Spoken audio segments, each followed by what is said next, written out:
гласот на секое дете мора да биде слушнат. Тоа е обврска за наставникот. И голем предизвик од друга страна да одговори на сите потреби, особено кога се училница полна од 30 дечиња.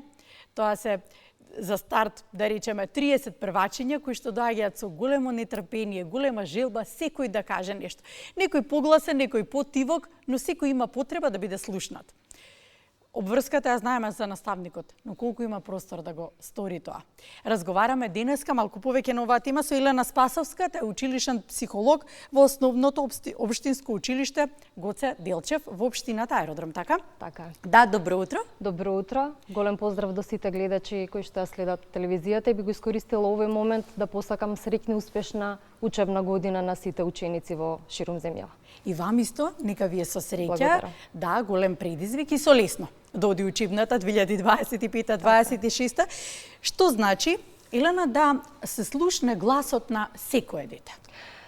Многу е значено да се слушна гласот на секое дете и јас би напоменала не само во училницата, туку на секаде во сите средини каде што тоа нели функционира, затоа што кога му даваме простор на детето да се изрази, да го искаже своето мислење, став, ние всушност помагаме да гради самодовербата, да станува самостојно, да се чувствува дека е вредно. Многу е значено да му кажеме почит и при тоа кога велиме да го слушнеме, не мислам слушање, туку активно слушање. Да бидеме вистински насочени, вистински да го доживееме и да бидеме присутни за тоа што го кажува, да ги уважиме сите негови чувства, емоции кои што во моментот ги има и колку на нас некогаш да ни делува неважно тоа што го зборува, кога тој има потреба тоа да го сподели, сигурно за него е значајно. На тој начин детето учи дека е вредно во овој свет, може да се расти, да се развива, учи како да комуницира, тоа подоцна му возможува полесно да учи во училиште, да се изразува кога ќе одговара, тоа го носи нели подоцна и училишниот успех.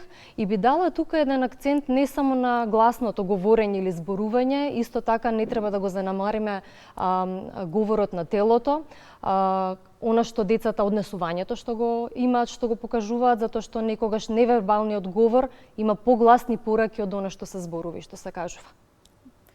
Дали сите деца имаат еднакви можности да се изразат? Знаете како, во една училница, како што и претходно напоменавте, нели паралелките се од 20 до 30 ученици, има деца со различен темперамент, некои се погласни, нели по активни, некои се потивки, некои се повлечени. Секој дете на свој начин и според својот капацитет се труди нели да го добие своето внимание, но тука сме ние возрастните, наставниците, кои што треба да придонесеме да можат сите деца еднакво да се изразат, да се поттикнат оние деца кои што се потивки или повлечени, да се дадат еднакви можности на сите, да се впуштаат во активности според нивните капацитети и можности, нели да се направи проценка кое дете што може да направи и сето тоа да се користи за да можат и тие да се истакнат во рамки на паралелката. Добро, како наставникот препознава дали станува збор за потивок, повлечен ученик, дека не станува збор за некаков скриен тука под наводници проблем, туку едноставно различен темперамент? Така. Значајно да ги разграничиме овие два поима, значи тивок ученик не значи исто што и повлечен ученик. Имам ученици кои што се тивки, но едноставно се помирни, не зборуваат многу, меѓутоа се присутни на наставата, ја следат, ги исполнуваат училишните обврски, немаат проблем со социјализација, учествуваат во групни игри, се дружат со децата, но едноставно само се потивки и не сакаат да се во центарот на вниманието. Но за разлика од нив, повлечените ученици се ученици кои што имаат повеќе потреба да бидат изолирани, социјално изолирани, не се чувствуваат пријатно меѓу децата. Може би се поповлечени, не се присутни за време на часовите. Овие деца особено ги забележуваат наставниците, ги следат, затоа што имаме дете кој што било активно, па заради некој кризен момент, дали се скарало со другарче или нешто, може ќе се повлече, меѓутоа тоа кратко трае. Особено се алармира доколку кај некој дете забележиме промена, тогаш се вклучуваме и ние, секако ги вклучуваме и родителите, доколку сето тоа долго трае, некој дете е подолго повлечено, па имаме пат на успех и така натака. Секако дека овие деца се следат и се бараат други механизми кои што ќе му помогнат за да може нели нормално да функционира. Понекогаш се бари помош и од надворешни стручни лица, даваме совети на родителите се со цел да му се помогне на детето. Колку при тоа има соработка од страна на родителите? Знаете како, јас често пати апелирам и на моите родители, секаде каде што дискутираме на оваа тема, дека вклученоста на родителите е исклучително важна за да имаме успех во училиште. Доколку еднострано ние, како вработени во училиштата, се трудиме во воспитно-образовниот процес, а притоа немаме фидбек или немаме вклученост на родителите во училиштата, каде што ќе бидат позитивен пример или ќе даваат еден вид на поддршка на децата во училиште, тогаш ние не можеме да бидеме доволно успешни. Затоа апелирам до сите ученици да се активно вклучени, да се охрабрувачи, да се поттикнувачи на децата, да ги поттикнуваат гласно да зборуваат за тоа што се случува. Доколку детето е затворено, охрабруваме да дојдат да се обратат кај нас стручните соработници се со цел на времено детектирање и преземање активности за добро состојбата на учениците. Сега ќе зборувам малку повеќе за тоа како општеството има влијание на тоа колку ќе бидат погласни и колку ќе бидат посигурни дечињата, но дали повеќе се слуша гласот на поактивните деца и зошто? Зошто секогаш поактивните деца привлекуваат повеќе внимание? Така. Точно е дека поактивните деца, поекспресивните деца повеќе нели го одвлекуваат вниманието, но повторно ќе кажам како и претходно што реков, не значи дека ако детето е погласно има некои позначени идеи. Најчесто оние деца што се потивки имаат подлабоки размислувања, но затоа е тука наставникот, повторно ќе кажам, кој што ќе прави една рамнотежа во паралелката, кој што ќе најде механизми да го охрабри тоа тивко дете за и тоа подеднакво да се искаже во паралелката. Креатори на атмосферата во училницата се наставниците, тие се тие што треба да следат и да поттикнуваат еднаква застапеност или еднакво гласно говорење на сите деца во паралелка. Сега кога сме кај наставникот, кога зборуваме за наставниците, на кој начин наставникот може и треба да создаде безбедна атмосфера, тука безбедна под наводници, Така. атмосфера во која што децата се чувствуваат безбедно, тие се охрабрени и сакаат да учествуваат, зборуваат. Така. Најважно од се, според мене, е детето да биде сослушано секој пат кога има нешто да каже. Ако наставникот е достапен, присутен во секој момент од потребата на детето, го охрабри да си го искаже чувството без притоа да го омаловажи, без да фаворизира други ученици, да поттикнува да зборуваат другите деца, да ги вклучува во активности секој според можностите. Кога едно дете е тажно, без разлика колку и на нас да ни се чини дека тоа што му била земена гумичката од друго дете не треба да биде причина за едно дете да биде тажно, меѓутоа тој ќе ги уважи неговите чувства и емоции во тој момент и ќе му се обрати со афирмативни реченици од типот на ворете да си тажен, те разбирам, не е пријатно ова што се случува, тука сум за тебе. Мислам дека сето тоа влијае за децата наставно да се охрабрени, да се чувствуваат пријатно во училницата и гласно да говорат за нивните потреби. Колку една реченица може да промени навистина се. Не мора да биде реченица, може да биде кратко едно зборче и менува се. Дали наставните програми оставаат простор, постојано зборуваме и подсетуваме на тоа колку многу е набиена, можем слободно да кажам, програмата, односно за краток временски период се очекува толку многу работи да се поминат, да се научат. Сето тоа, да, има голем притисок кај наставникот дека треба да се заврши програмата, дека треба да ги испочитува правилата кои што се налагаат, но од друга страна пак, еве непишаните правила дека децата треба да имаат внимание и тоа е голем притисок. Апсолутно. Таа синергија како оди рака под рага реално во секојдневието. Така. Ова е тема на која што често разговарам и на обуки со наставниот кадар. Ниту една наставна програма нема да биде успешно реализирана ако децата не се слушнат и нивните потреби не се слушнат. Социоемоционалниот развој е исклучително важен, дури сметам дека е многу поважен, односно добросостојбата на учениците влијае во тоа како тие ќе совладаат наставната програма.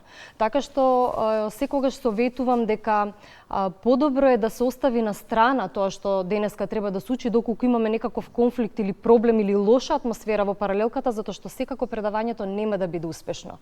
Има некои наставни содржини кои што се поедноставни, па може да се компензира и да се надомести, но важно е да се слушнат децата и да се делува во тој дел. Велам, притисок по тоа и за наставникот дека Апсолутно. тоа ќе остане, сепак тоа мора да се помине.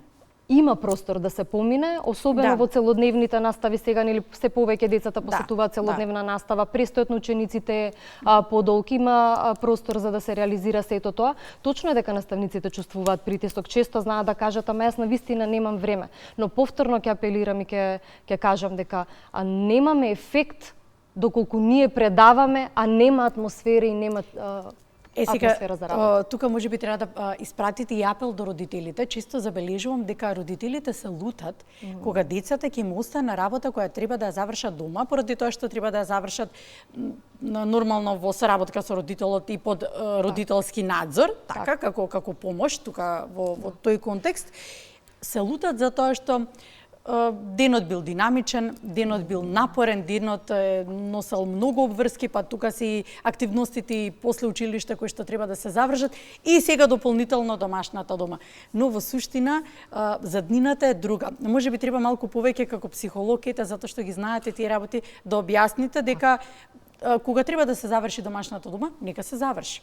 Знаете како, значајно е точно, домашната задача е за учениците, не е за родителите, но важен е оној момент кога родителот ќе седне до неговото дете и ќе биде присутен. Нели она што го кажав и на почетокот, не е само присутност и слушањето на децата во училиште, важна е и домашната атмосфера и средина. Времето поминато со детето исто така влие во тоа детето да биде поттикнато и охрабрено за да зборува утре ден и во училиште за своите потреби и своите предизвици со кои што се соочува. Затоа е важно и значајно родителите некогаш дома да седнат, јас стално кажувам на вежба 5 минути еден на еден, 5 минути време со своето дете исклучиво посветено на него, има голем ефект врз охрабрувањето и развојот на детето. 5 минути еден на еден, значи како си го помина денот? Што се случуваше во училиште? Знаете како, некогаш премногу се става акценти на негативните работи, па сега што се случи, па зошто се случи, а многу малку се става простор на тоа ти како се чувствуваш, што сакаш ти да правиме денеска. Што ќе те направи тебе денеска среќен? Што можам јас да направам денеска за тебе? Тие се некои многу позначајни прашања со кои што треба да се занимаваат родителите. Сега да го заокружиме разговорот кога сме веќе на тема семејство родители, како семејството, заедницата од друга страна помага, односно влие во учеството да се охрабри ученикот да зборува гласно за своите потреби, да зборува гласно за своите желби и кога има некои нејасноти, гласно да побере одговор. Така. Знаете како, сите средини во кои што детето расте, тоа го кажав и на почетокот, дали е тоа домот, дали е училиштето, дали е пошироката заедница, кога влијат охрабрувачки и поттикнувачки врз детето, само тогаш детето може да развива капацитети за да зборува гласно за тоа што се неговите потреби, кои се неговите нејасноти. Кога едно дете расте во таква средина, особено нели од помала возраст, тоа дете едноставно се учи критички да размислува, се охрабрува, има себе поддршка да го искаже својот став, мислење, апсолутно нема срам да праша доколку нешто е нејасно. Затоа ги охрабрувам родителите секогаш да бидат присутни за своето дете, да го слушаат, да го поттикнат, да го охрабрат, а училиштата и заедниците да создаваат можности за тие деца да се изразуваат преку јавни дебати, трибини, јавни настапи, иницијативи, дали се хуманитарни или од било кој карактер, да се дозволи на децата да бидат водители и да имаат можност да си ги изразат своите ставови и мислења. Убаво, вака се во кажано, но колку е во пракса. Така. Знаете како, пак ќе кажам, од самиот почеток, доколку ние започнеме масовно сите ова да го применуваме, не сите се едуцирани, меѓутоа затоа постојат различни обуки, наставниот кадар постојано се образува и ги следи или модернизацијата на образованието, современите трендови, генерациите се менуваат, така се менуваат и наставните методи, се повеќе се вклучува во наставата, проекти, ангажирање на учениците, учење преку искуство, правење на одредени истражувања, се охрабрува да дебатираат. Кога ќе создаваме генерации кои што растат во таква средина, мислам дека се повеќе ќе можат да го искажат својот став. Не знам колку сега во моментот тоа е застапено и присутно. Повторно ќе кажам, се тоа зависи од нас возрастните, колку ќе оставиме простор децата да може да се изразат. Да, и колку ние ќе бидеме подготвени за промени, толку ќе бидат подготвени децата. Некако адаптацијата ни оди тешко. Така. Да прифатиме дека здраво е да се случуваат промени. Потешко ние возрастните се прилагодуваме согласувам, на промени отколку децата. Вие од тука продолжувате каде? Се враќам на училиште, подготвени сме за приемот на првачиња, многу значаен ден за сите, особено за првачињата и нивните родители, така што повторно ќе речам нека ни е среќна, успешна и лесна и мирна учебната година. Се надевам дека се ќе тече како што треба. И верувам дека ќе биде така, со учество на сите чинители, верувам дека ќе биде така. Елена Спасовска, училишен психолог во Основното општинско училиште Гоце Делчев од општината Аеродром, ви благодарам што бивте нашиот гости денес.